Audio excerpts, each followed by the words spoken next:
الحمد لله رب العالمين والعاقبة للمتقين والصلاة والسلام على سيد المرسلين محمد وآله وأصحابه أجمعين. أما بعد،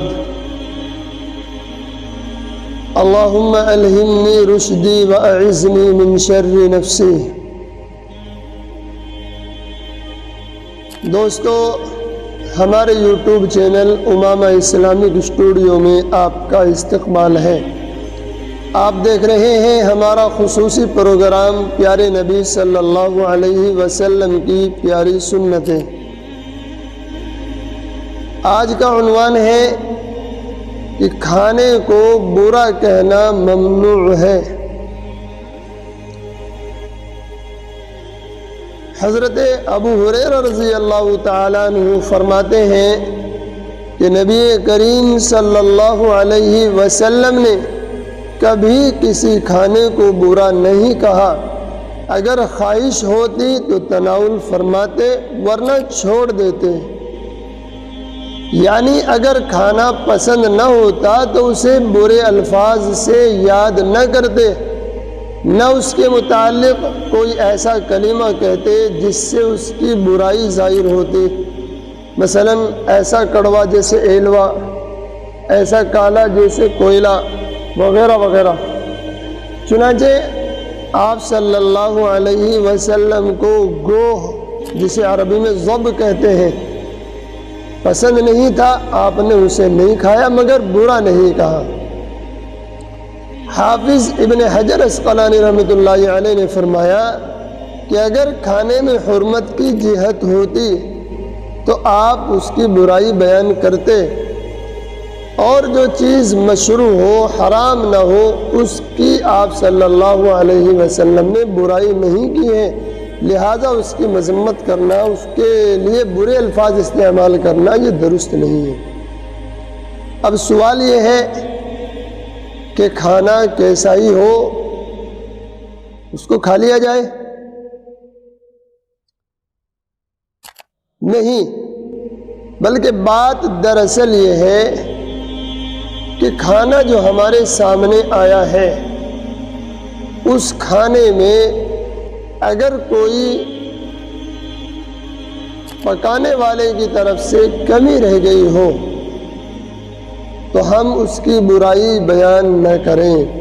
اور اگر وہ کھانا ایسا ہے، مثلا کوئی پھل ہے پرانا، جیسے کھجور اگر پرانی ہو تو اس کے اندر کیڑا ہو جاتا ہے، یا مثلا امرود ہے تو تازہ لیکن خاص طور سے برسات کے امرود میں کیڑا ہو جاتا ہے، تو اگر کسی کھانے کی چیز کے اندر کوئی کیڑا وغیرہ ہونے کا احتمال ہے تو پھر اس کی تفتیش آپ صلی اللہ علیہ وسلم نے خود بھی کی ہے، اور ہمیں بھی چاہیے کہ ہم اس کو دیکھ بھال کر کے اچھی طرح کھائیں. چنانچہ حدیث پاک میں حضرت انس ابن مالک رضی اللہ تعالیٰ عنہ فرماتے ہیں کہ نبی کریم صلی اللہ علیہ وسلم کی خدمت میں پرانی کھجوریں پیش کی گئی. آپ اس کی تفتیش کرنے لگے، یعنی دیکھ کر اس میں کیڑا وغیرہ اگر ہو تو اس کو دیکھ کر کے آپ نکالنے لگے.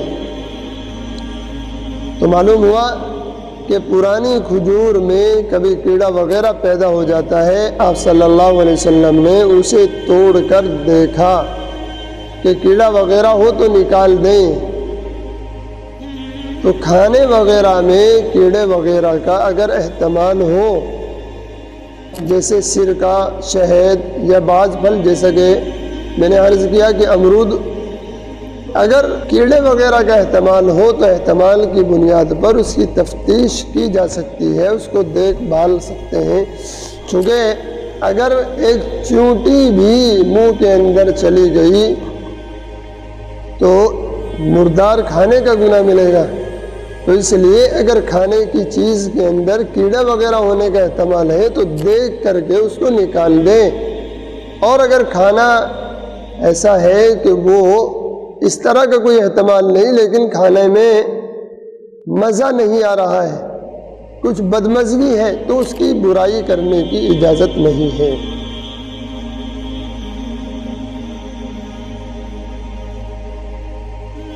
بلکہ ایک روایت میں تو یہ ہے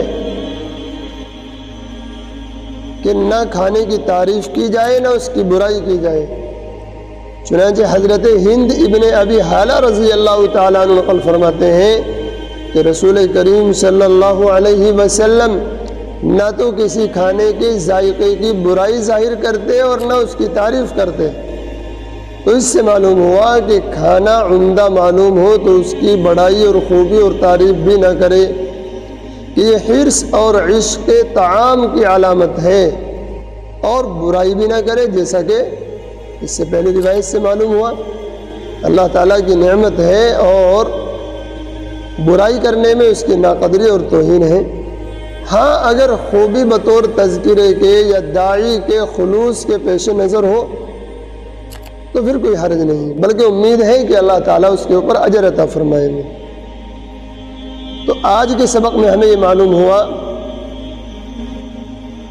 کہ کھانے کو برا کہنا یہ بھی ممنوع ہے، اور اسی طرح کھانے کی بیجا تعریف کرنا جس سے ایسا معلوم ہوتا ہو کہ یہ آدمی کھانے کا حریص ہے، ایسی تعریف بھی نہ کی جائے۔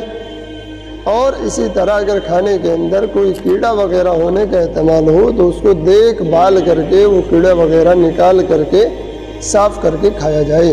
اللہ تعالی ہمیں پیارے نبی صلی اللہ علیہ وسلم کی پیاری سنتوں پر عمل کرنے کی توفیق عطا فرمائے۔